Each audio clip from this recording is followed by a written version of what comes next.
Controversy அப்படிங்கிறது இப்போ நிறைய விஷயங்களில் ஒரு ஒரு ஆடட் மசாலாவாக இருக்கிற இந்த காலத்தில் ஒரு தனிப்பட்ட ஒரு ருசி கொண்டு வர்றதுக்காக திணிக்கப்பட்ட இந்த காலத்தில் தயவு செய்து தமிழர்களுக்கு, அத்தனை தமிழர்களுக்கும், தமிழ்நாட்டுக்கும் இந்த நேரத்தில் ரொம்ப தேவையான இந்த மாமனிதருடைய கதை அத்தனை மக்கள்கிட்ட கொண்டு போய் சேர்க்குற அந்த மிகப்பெரிய பொறுப்பு உங்கள் கையில் இருக்குது. ஊடக நண்பர்களும் பத்திரிகை நண்பர்களும் அனைவருக்கும் நான் உங்ககிட்ட இந்த மனமார்ந்த வேண்டுகோளை வைக்கிறேன்.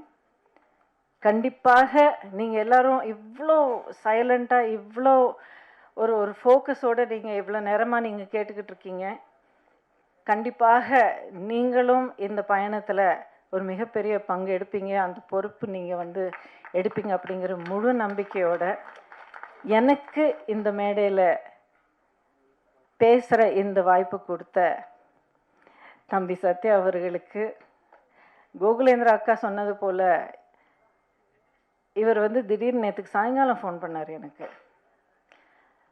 அக்கா நான் சத்யா பேசுகிறேன் காஞ்சிபுரம் அப்படின்னு சொல்லி பேசினார். இதுக்கு முன்னாடி நான் ஒரு தடவை 2 தடவை அவர்கிட்ட பேசியிருக்கேன். இந்த மாதிரி ஒரு படம் எடுத்திருக்கேன், நீங்கள் வரணும் அப்படின்னாரு.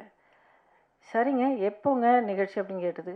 நாளைக்கு சாயங்காலம் 6 மணிக்கு பிரசாரில் நீங்கள் வந்துடணும் அப்படின்னாரு. முடியாதுன்னு சொல்கிறதுக்கு வாய்ப்பே இல்லை. கண்டிப்பாக நான் வரேன்னு சொன்னேன். இங்கே வந்ததுக்கு ரொம்ப ரொம்ப சந்தோஷமாக இருக்குது.